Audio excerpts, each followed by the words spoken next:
നമുക്ക് നാട്ടിൽ നിന്ന് കുറച്ച് സാധനങ്ങൾ കൊടുത്തിട്ടുണ്ട്. നമുക്ക് എന്തൊക്കെയാണ് നോക്കാം ആദ്യം.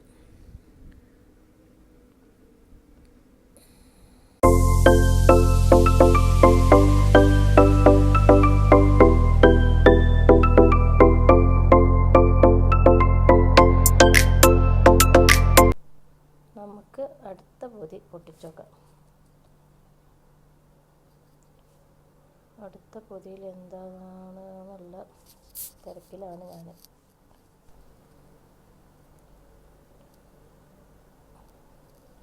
മാഷാ അല്ലാഹ്, ചക്കക്കൂട്ടാനാണ് കൊടുത്തയച്ചത്. നെക്സ്റ്റ് പൊതി എന്താണെന്ന് നമുക്ക് നേരെ കാണാം. മാങ്ങയാണ്, നല്ല പഴുത്ത മാങ്ങ, നല്ല മധുരമുള്ള മാങ്ങയാണ്.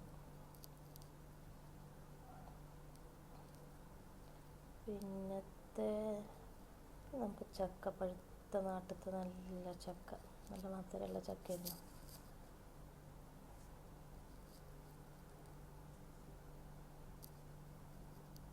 പിന്നെ നമ്മുടെ ഫേവറേറ്റായ ചക്ക ചിപ്സ് കൊടുത്തയച്ചു. ഇനി നമുക്ക് ചക്ക കൂട്ടാനും ബാക്കിയുള്ള പരിപാടികൾ ചെയ്യാം. നന്നായി ചൂടാക്കി നന്നായി തിളച്ച് വരുമ്പോൾ ആ തേങ്ങ അരച്ച്, ചെറിയ ജീരകവും തേങ്ങയും ചെറിയ ഉള്ളിയിട്ട് നന്നായി അരച്ച് നന്നായി മിക്സ് ചെയ്ത ശേഷം നന്നായി മിക്സ് ചെയ്യുക. എല്ലാ ഭാഗത്തും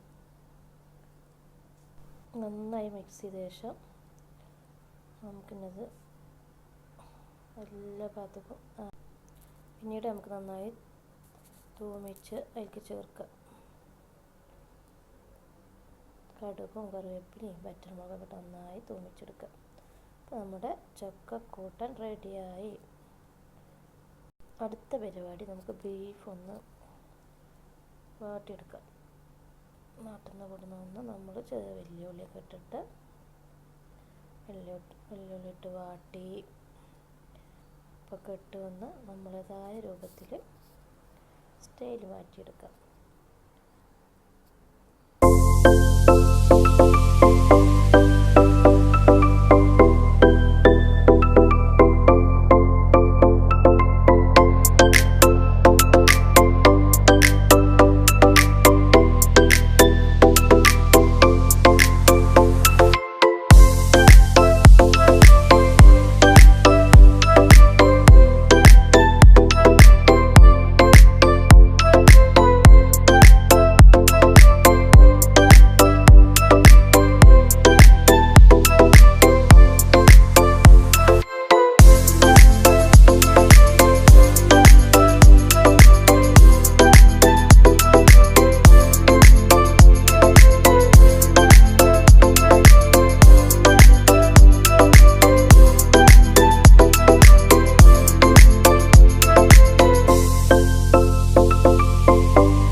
അങ്ങനെ നമ്മുടെ ബീഫ്